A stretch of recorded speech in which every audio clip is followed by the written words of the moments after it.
Mas eu agradeço a sua presença. Vossa Senhoria está salvando as chances da liberdade no Brasil.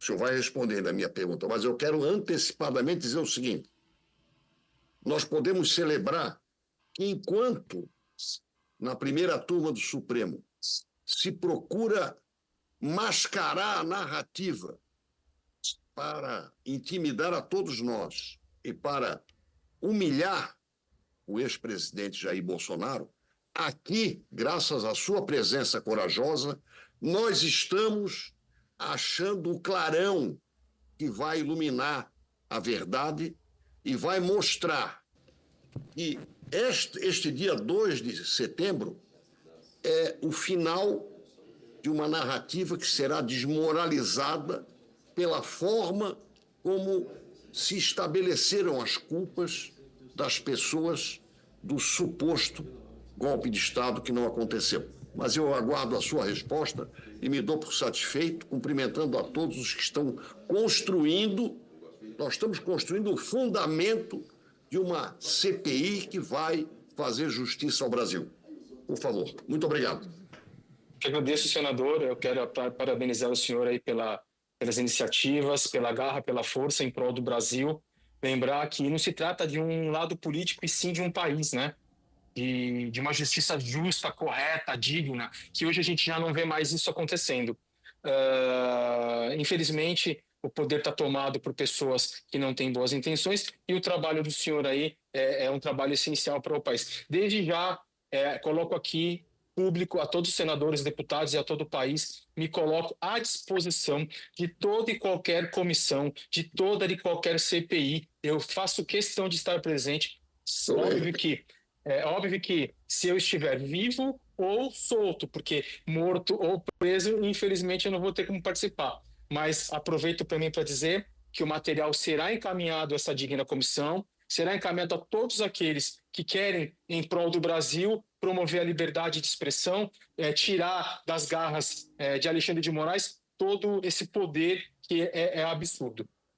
Já em relação à sua pergunta do dia 8 de maio, acho que era, né? 8 de março. 8 de março. Março, desculpa, eu sou muito ruim com data. Já vou tomar uma bronca das mulheres aqui. Eu sei que chegou no grupo, sim, eu me recordo, um pedido, e pelo que eu entendi naquele momento, eu falei, a gente não tinha muito tempo para processar. Parecia se tratar de alguma coisa que ele fosse fazer para mostrar para as mulheres exatamente que ele não era tão ruim quanto pensava, que ele se preocupava com a mulher. Mas eu fiquei sabendo que parece que elas não foram soltas, salvo engano. Eu não tenho essa informação precisa, porque o que acontecia na ED e o que acontecia naquele grupo só ficava limitado ao nosso trabalho para a gente. O que era depois e o que era antes, a gente não sabia. A gente vinha saber através de uma matéria jornalística, através de um barulho que se fazia ali dentro, ou alguma pessoa de meu relacionamento que vinha me comentar. Mas eu também não sabia que, de fato, aquelas senhoras, aquelas mulheres que deveriam, sim, estar soltas, nem eram para estar presas, ficaram presas, mesmo tendo suas certidões negativas. Obrigado. Elas saíram dia 9, não foi dia 8. Vamos dar sequência aqui, então. Só para falar a ordem de inscrição, agora o senador Márcio Bittar, aí na sequência, Marcos Rogério, Marcos Pontes, General Mourão, Seife, Damares. Tem mais alguém ainda que chegou? O senador Reins. Aí depois passa para os deputados. Então, com a palavra o senador Márcio Bittar. Senhor presidente, cumprimentar a todos os colegas deputados federais que nos visitam, que participam dessa audiência, através da deputada Bia Kicis. Mais uma vez agradecer a presença dela, o vídeo que Vossa Excelência Flávio também fez. Fiquei sabendo agora há pouco que o presidente Bolsonaro assistiu os vídeos da nossa filiação ao PL. Eu fiquei satisfeito, porque foi uma forma de dar um abraço nele, mesmo à distância. Então, muito obrigado mais uma vez a todos que participaram. Hoje é um dia grave e histórico. De um lado da praça está o último capítulo sendo encenado hoje, que é o capítulo da farsa. Claramente comprovado de que criaram um crime, inventaram um crime, o tal do golpe de Estado, e de lá para cá a narrativa é para cumprir o objetivo, que é tirar Jair Messias Bolsonaro da urna no ano que vem. tudo o que foi feito, o que está sendo feito, é prova disso. Não houve tentativa de golpe de Estado, o que há é uma narrativa que criou um crime primeiro e busca, no capítulo final de hoje, dar a pena que deve ser, se pessoas que escreveram Perdeu Mané, pegou 15 anos, 17 anos de cadeia, então imagino qual é isso é carta marcada completamente. O ministro Barroso, ainda ontem, aqui entre aspas, em breve vamos colocar o extremismo à margem da história, fecha aspas. Ministro Moraes, antes do voto, faz um discurso dizendo da soberania nacional, que não pode ser negociado. Isso aqui é só mais um exemplo de que o presidente Bolsonaro já está condenado. Hoje se encerra esse último capítulo da farsa de um lado da praça. Só que do outro lado da praça está, e aí eu quero aproveitar para fazer aqui o agradecimento ao Eduardo Tagliaferro, está do outro lado da praça, aqui no Congresso Nacional, mais especificamente na Comissão de Segurança Pública, um depoimento que põe por terra toda a narrativa construída desde o dia 8. E não só do dia 8 de janeiro de 2023, mas que reforça a convicção de que as eleições de 2022, elas foram manipuladas, um termo até brando, elas foram fraudadas, porque claramente houve um trabalho do TSE com o Supremo Tribunal Federal coordenando na figura de uma só pessoa que trabalhou incansavelmente para dar a um lado, a um aspecto ideológico da eleição, condições favoráveis de vencer. Além do que já foi citado aqui, podia colocar mais. Quantas vezes o presidente Bolsonaro foi proibido de veicular imagens, assuntos, foi proibido, por exemplo, de vincular a figura do Lula, da Silva, às ditaduras pelo mundo afora. Então, isso está claro. Então, senhor presidente, as perguntas, eu não quero agir para ganhar tempo prejudicando os colegas. Então, as perguntas que eu tinha, elas já foram respondidas. O senhor Tagliaferro já disse da existência de uma força-tarefa entre STF e TSE. Já disse que as mensagens reveladas foram mantidas pessoas presas, não pelo que fizeram, mas pelo que eram ou são. Bolsonaristas, patriotas, críticos. O nosso querido Amin acabou de fazer a outra pergunta e já está respondida, que o senhor sofreu pressão direta, e o grupo, para que pessoas que a própria PGR pediu para soltar fossem mantidas presas. Portanto, eu quero fazer apenas duas perguntas. Se na sua avaliação, Eduardo Tagliaferro, as revelações do que já está conhecido como vaza-toga já são suficientes para anular todos os processos derivados do 8 de janeiro? E a segunda é que Vossa Senhoria, o senhor disse aqui, queria esmiuçar, aquela busca e apreensão em grupos de empresários, que inclusive o presidente e um dos donos da Havan, me parece que foi um dos penalizados. Então, eu gostaria que o senhor aprofundasse isso. E, ao terminar, presidente e senador Flávio Bolsonaro, eu quero apenas aqui fazer uma saudação, uma homenagem ao Eduardo Tagliaferro. Não é fácil, eu imagino isso, pela minha experiência, eu digo sempre quando estou cansado, quando estou achando que a bronca está grande demais, eu olho para o meu líder, que é o presidente Bolsonaro. Eu não fui esfaqueado, eu não estou respondendo o processo que ele está respondendo, eu não tive 7 cirurgias, eu não estou com a família devassada como ele está, perseguida, caçada. Então, isso me anima a continuar. Da mesma forma, Flávio disse no começo, veja, não importa se no passado, senhor Eduardo Tagliaferro, o senhor participou de alguma coisa que possa até hoje ter se arrependido. A história está cheia desse tipo de exemplo. Talvez um dos maiores dos últimos séculos, das últimas décadas, seja o do sul-africano Nelson Mandela. Ele também participou de grupo de esquerda radical. O Partido Africano, lá que ele fazia parte, criou um grupo paramilitar, praticamente, que promoveu explosões. A finalidade era paralisar a economia. E décadas depois de passar 27 anos na cadeia, ele evita uma guerra civil na África do Sul pelo seu comportamento. Ele sai de 27 anos de cadeia, pronto a dizer aos seus que o único caminho da pacificação era o da democracia. Então, talvez mal comparando exemplos, senhor Eduardo Tagliaferro, nós vivemos um momento histórico gravíssimo no Brasil. e o senhor contribui com muita coragem e sofrendo as sanções que já está sofrendo. Como já foi dito aqui, e eu quero apenas reforçar, hoje a pessoa que traz provas, denúncias de atitudes gravíssimas de autoridades maiores do Brasil, do Supremo Tribunal Federal, elas, ao invés de serem abraçadas e ouvidas, são perseguidas, como o senhor está sendo perseguido agora. Então, eu quero aqui, em nome de todos nós, lhe agradecer, lhe parabenizar, e todos nós aqui passaremos.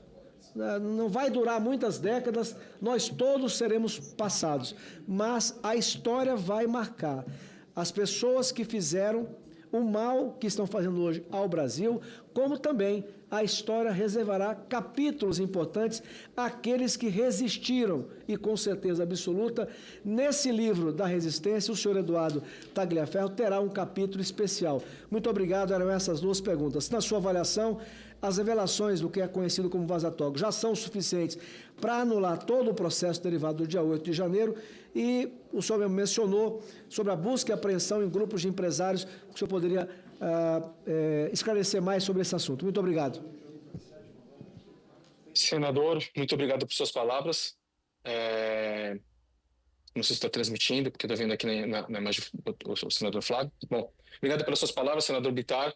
É um dever meu como brasileiro denunciar tudo isso, é um dever meu como cidadão, como um pai de família, como simples brasileiro, denunciar, desculpa que eu me emociono um pouco quando eu falo isso, denunciar todas as atrocidades, barbaridades em prol da nossa sociedade, do nosso país, do bem do nosso país.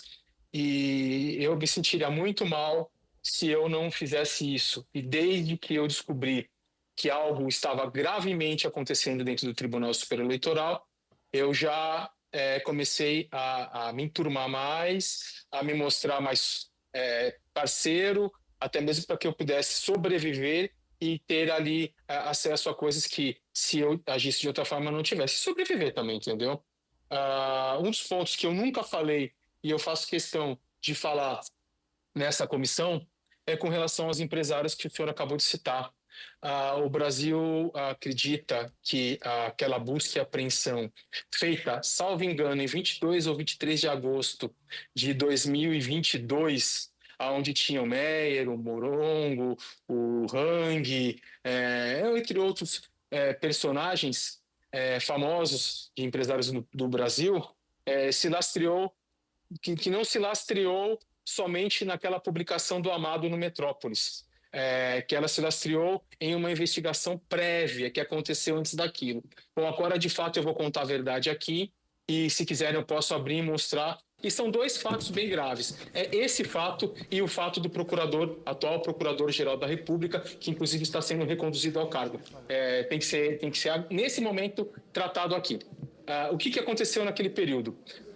Apareceu a matéria do Amado, salvo engano, no dia 18 ou dia 19. 17 de agosto foi a matéria, a busca e apreensão foi dia 23. Exatamente, era uma coisa mais ou menos, eu tenho um pouco lembrança da data. E o que aconteceu de grave naquilo? E, de fato, sim, ele se baseou somente naquela matéria do Amado no Metrópolis. Ele pediu naquele dia que fosse feito, através de seus juízes auxiliares, que fosse feito a matéria, a análise daquela publicação, retirado dali aquelas conversas que estavam na matéria do Amado, em WhatsApp, tentado identificar uma coisa ou outra, o que não era possível, porque se tratavam de conversas de grupo privado. Isso sim seria um ato criminoso da minha parte se eu fizesse, e colocar no relatório para que ele pudesse encaminhar à Polícia Federal, ou seja, ele já tinha decisão, somente para ela cumprir o que ele queria. Bom, eis que aconteceu aquela apreensão, ela era para acontecer numa segunda-feira, se eu não me engano ela aconteceu numa terça, ele estava desesperado para aquilo que acontecesse, e não foi na terça, e surgiu naquela semana uma forte repercussão da mídia, que todo mundo estava brigando, dizendo que, olha, que absurdo, foi feito somente com base nas matérias, na matéria jornalística do Amado, não sei o quê. Sim, de fato, foi feito somente na matéria jornalística do Amado.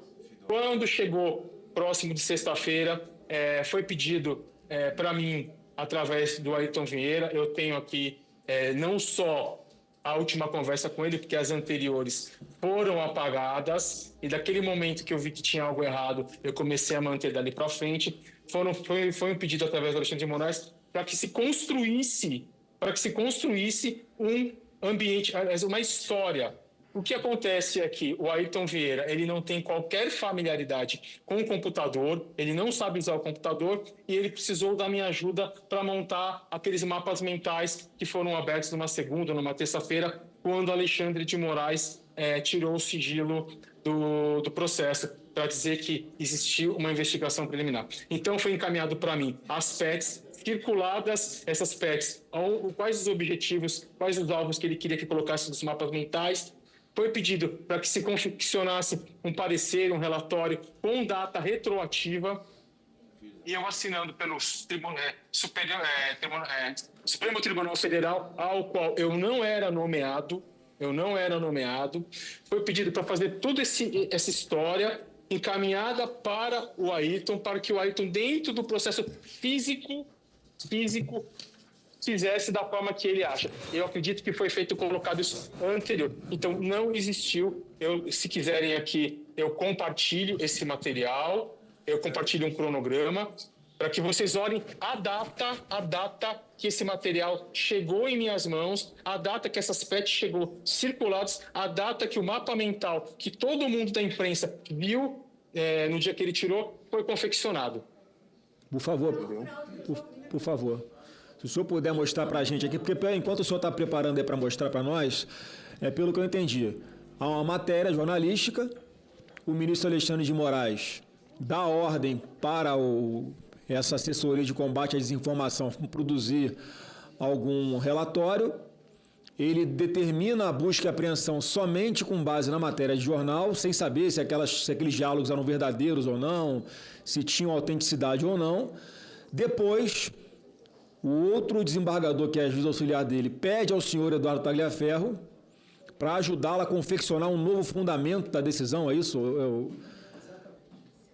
Exatamente, senador. Então, o senhor consegue provar que o fundamento para a busca e apreensão foi feito depois da busca e apreensão. Então, houve uma fraude no documento, é isso? Exatamente, e isso me deixou um tanto quanto preocupado e entendi porque todos os processos são físicos e ele só tira o sigilo no momento que ele acha interessante e nas peças que ele acha interessante. Bom, aqui, ó, vocês estão conseguindo ver aí?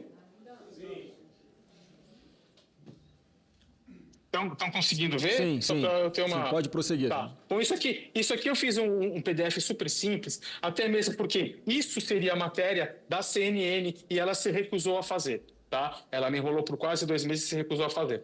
Então aqui mostra na data, tá? Na data aqui em que aconteceu a matéria do Amado, o link dessa data, tá? E aqui o pedido de Alexandre de Moraes de 19 de agosto, né? Onde ele vai lá e ele fala o que precisa fazer.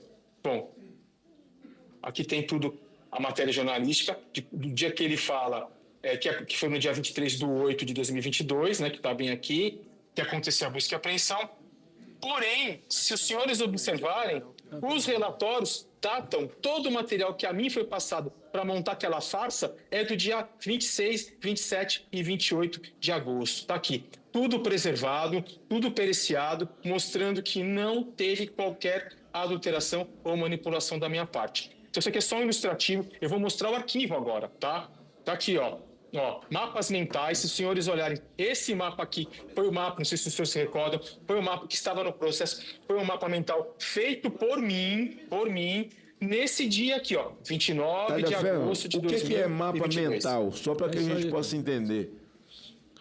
Mapa mental é um organograma ilustrativo para que as pessoas entendam os relacionamentos que, tipo, sei lá, às vezes pode ser usado para processo, pode ser usado para coisas de informática, onde a gente consiga, só de bater o olho, entender quem é o personagem e qual o relacionamento dele com a história, entendeu? Então, se o senhor olhar aqui, ó, você vai ver que esse mapa mental, onde relacionava como foco principal esse Alan é o Alan? Santos, exatamente, o Alan dos Santos, e ele relacionando aqui com Custer, com Salomão, com Portela, com o Enzo Momenti, com Bezerra, com Rafael Moreno, bom, todos os personagens, até chegar onde? Ao financiamento suposto por Luciano Hang, entendeu? Protorque e tudo, onde colocaram os 18 caminhões 10 caminhões, desculpa, na frente do Supremo Tribunal Federal. Esse documento que foi apresentado por Alexandre de Moraes,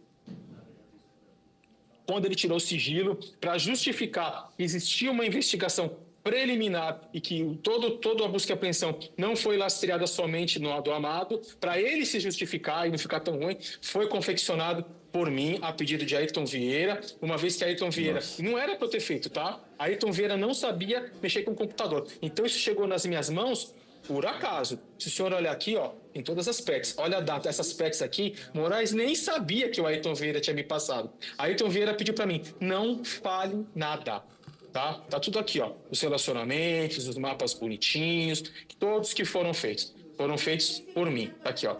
A data do mapa mental, bonitinha, mostrando aqui 29 de agosto, o horário, ou seja, nada foi confeccionado antes. Bem como esse relatório feito onde eu assinei pelo Supremo Tribunal Federal, do qual eu não era, em momento algum, nomeado, tá? Para que fosse feito o quê?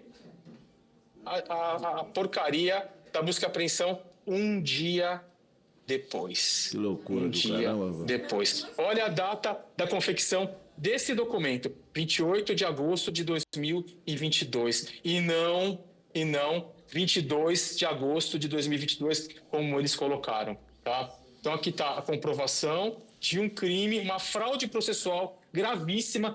Então, se aconteceu nesse caso, imagino que não acontece em todos os processos físicos em posse de Alexandre de Moraes. Então, a gente tem que tomar muito cuidado com o gabinete dele e com os processos. Lembrando que tudo que eu fiz, tirei hash, sabe? Justamente para não ter contestação. Isso já está lastreado por um laudo pericial. Tudo bonitinho, ó. Tudo bonitinho. Tá vendo as datas? 28, ó, tudo bonitinho. Agora eu vou abrir um outro relatório.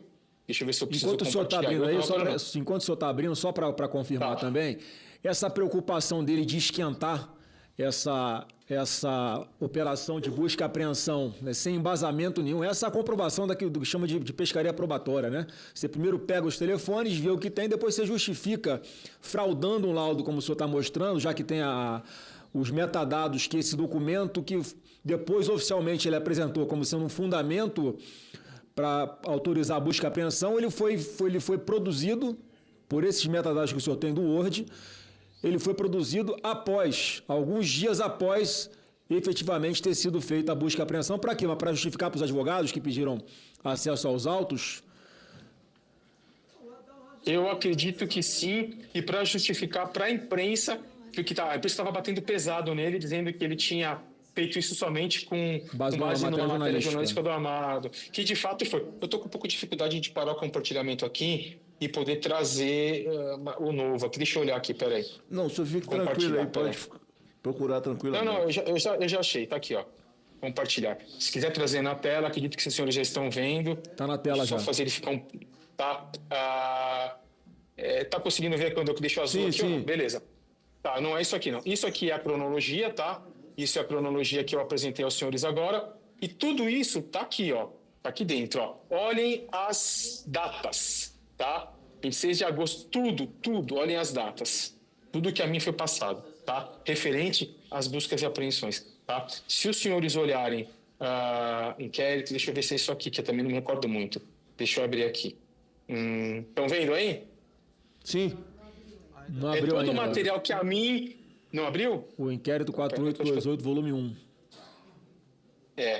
Deixa eu ver o que eu faço aqui, que eu tô com um pouco de dificuldade nisso.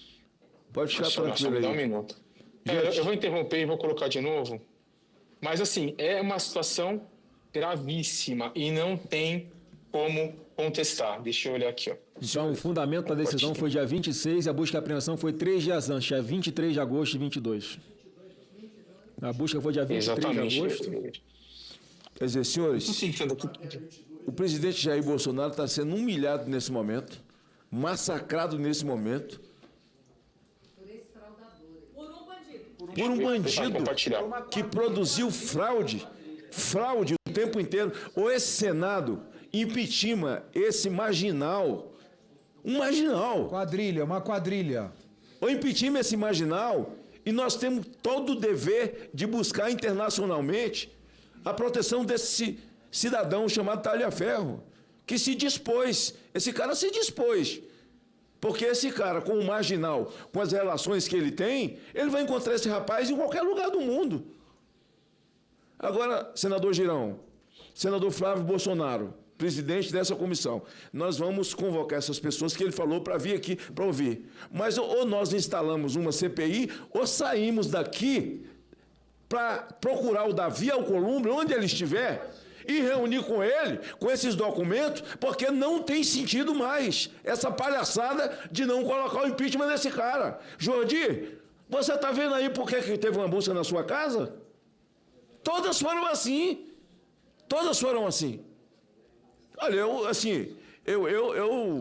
eu só falta ver chover para cima. Eu não tenho outra palavra para falar.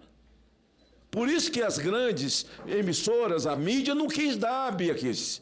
Não quis mostrar. Se tivesse mostrado isso aí, o Brasil não estava vivendo o que está vivendo nesse momento. Tem medo do Alexandre de Moraes, né? A imprensa com medo do Alexandre de Moraes. Tá no ponto aí, seu Eduardo? Eu não estou conseguindo abrir, compartilhar, na verdade. Estou com uma certa dificuldade, mas eu faço questão... Eu mando para o senhor, vocês podem ficar descontando. Eu estou tentando aqui, ó. Se o senhor olhar aqui, olha as datas, tá vendo? Esse aqui são os inquéritos que eu tentei mostrar. Aqui, ó, 27 de agosto, tudo. Aqui essa imagem é de conversa de WhatsApp. O grupo de WhatsApp... eu estou conseguindo aqui agora. O grupo de WhatsApp, tá? Olha isso aqui, o absurdo. A data do grupo de WhatsApp da conversa. Aqui eu vou abrir para os senhores, tem todas as conversas do grupo. Esse grupo de WhatsApp, ele foi dado pela Letícia. Letícia, que é a tal da bruxa da UNB. Olha, toda a conversa do grupo. Desde o dia 24 de 4 de 2022, assim, são milhares de páginas, tá? Toda a conversa do grupo. Posterior. Então, não teve nenhuma investigação. Não se sabia se, de fato, esse grupo estava falando coisas de atos antidemocráticos. Foi simplesmente pela matéria do Amado, no qual Alexandre de Moraes resolveu fazer uma busca e apreensão e pagar para ver. Todo esse material chegou posterior. Está periciado, está garantido, não tem o que questionar, tá? Isso ele não teve acesso justamente porque isso não está no meu telefone, isso está no meu notebook. Diversas vezes, quando eu morava em São Paulo, antes de eu vir para cá, eu cansei de acordar às 3 da manhã, pegar todos os meus computadores, pegar os meus celulares, colocar no veículo, ir em outras ruas do condomínio, dormir no carro, dormir no meu veículo, para que, se a Polícia Federal ou qualquer outra polícia batesse na minha casa, não tivesse acesso a esse material. Era um material importantíssimo, importantíssimo. Então, eu ficava no veículo, no meu carro, até umas 7, 8 horas da manhã, após o momento que já tinha a luz do dia, ligava para minha esposa e perguntava, posso voltar? Apareceu alguém? Fiz tudo isso justamente para preservar todo esse material, que é um material criminoso. Ó. Vocês estão vendo, eu estou correndo na tela? Vocês estão vendo eu correndo na tela ou não estão? Está aparecendo para nós aqui a tela com os arquivos aqui, a data de modificação, o tamanho, o tipo, mas não está abrindo o arquivo, né? Então, peraí que eu vou interromper. De qualquer forma, peço que o senhor envie para a comissão esses arquivos. Sim, agora o arquivo está aí, estão abriu. Conseguindo ver? Bom, vamos lá. Tem a data aqui, ó, vocês podem olhar. Ó. Esse é o grupo de WhatsApp, né? Tá aqui a data dele. E ele vai embora. Ó, vai embora. Entendeu? Vai embora. São mais de 1000 páginas de conversa, tá? Aqui, ó, mais de 1000 páginas de conversa. Vamos colocar aqui, ó. Presidente, esse material tem que ser encaminhado hoje para o ministro Barroso e ele, de ofício, tem que interromper aquele julgamento. Aquele julgamento está contaminado, as provas estão contaminadas. Qualquer estudante de direito sabe que tem que interromper aquele julgamento hoje. Chega, gente. Olha só, as provas estão aí. Eu sou militante de direitos humanos há mais de 35 anos. O que nós estamos vendo aqui é uma grande violação de direitos humanos. Pessoas foram acusadas, busca e apreensões foram feitas. A comprovação da caça. Pessoas foram presas com provas falsas, provas forjadas por um magistrado. Esse magistrado tinha que ser preso hoje. E o ministro Barroso, olha, vou dizer uma coisa, eu tenho diferenças com Barroso, mas ele é um jurista sério. Ele teria que interromper esse julgamento hoje. O Brasil precisa ver o que nós estamos vendo aqui. Barroso tem que ter acesso a esse material hoje e tem que tomar uma providência, e o Davi Alcolumbre também. Que raio de Senado nós somos, depois de tudo isso aqui, a gente não fizer nada ainda hoje. Está aqui a minha indignação. Senhor Eduardo, por favor, envie imediatamente aqui para a comissão esses documentos para que a gente tome as providências, tanto no Supremo quanto aqui no Senado Federal. E não é só isso, né? E não é só isso, né? Eu vou enviar um link para os senhores baixar, porque é grande, entendeu? Tem acho que 200 e poucos megas, eu talvez não consiga enviar direto. Deixa eu colocar mais alguma coisa aqui para que os senhores vejam. É absurdo o que foi feito, tá? Deixa eu achar aqui se tem mais coisa. Prints. Então, se esse processo, ao qual, por infortúnio, né, por infelicidade do Alexandre de Moraes, chegou às minhas mãos, sem ele saber, por um ato de extrema confiança do Ayrton à minha pessoa, imagina os que não chegaram em minha mão de outros processos sigilosos, físicos, dentro do Supremo Tribunal Federal, no gabinete de Alexandre de Moraes. Você imagina quanta manipulação não existe. Não existe. É um fato gravíssimo. Estou fechando aqui só, pessoal. É um fato gravíssimo. Eu estou aqui, estou tentando... É que assim, é muita coisa e a internet não ajuda muito. Mas quer ver? Eu vou trazer mais uma coisa aqui para os senhores. Enquanto o senhor está procurando aí, é só para deixar pública aqui a indignação, que tem parlamentares falando fora do microfone, é o que a senadora Damares falou, o deputado Zucco está aqui dizendo também. Esse processo, esse julgamento, né, esse linchamento que está acontecendo hoje no Supremo, hoje está comprovado o modus operandi ilegal, fora da lei, marginal, que foi utilizado pelo Alexandre de Moraes para poder produzir, fabricar provas, requentar provas contra os seus alvos pré-determinados. O que é isso aí, senhor Eduardo? Senador, isso aqui é nada mais, nada menos que a minha conversa com o Ayrton. Lembra que eu comentei que um período atrás era deletado, porque ele pediu, quando eu descobri que tinha coisa errada, eu preservei? É que assim, a resolução não está boa, mas isso eu vou mandar para os senhores. Nada mais, esse arquivo nada mais, nada menos do que o mapa mental e a conversa na data que aqui está 28 de agosto. 28 de agosto, da conversa do Ayrton, onde ele me pede, onde eu encaminho para ele o mapa mental, juntamente com todo esse material, entendeu? A maioria das conversas foram feitas por telefone, mas o material está aqui. Pode falar, senador. Talhaferro, senhor Talhaferro, a Comissão de Segurança Pública, o senhor tem falado com a Comissão de Segurança Pública, com alguns membros da Comissão de Segurança Pública, através do seu advogado. Então, eu gostaria, assim, que de forma assim, muito imediata, mais rápido que imediatamente, nós podemos evitar a morte moral e, quem sabe, física de um cidadão e de centenas e dezenas de mães e pais nesse país e evitar o caos a que se avizinha a nação brasileira. Eu gostaria que o senhor advogado, que tem feito contato com alguns membros aqui da comissão, que falam com o senhor, estávamos esperando, junto com você, pacientemente, que a emissora desse, essa emissora, depois de checar todos esses fatos, com peritos aí no exterior, de que eles são verdadeiros, com perícia particular e perícia dessa grande empresa de comunicação que está aqui no Brasil também, mas tem a sua base nos Estados Unidos, e Vossa Senhoria resolveu mostrar hoje, depois de muita luta interior e muito convencimento, porque o medo de não ter o alcance, e que nós também imaginávamos, mas graças a Deus você mostrou,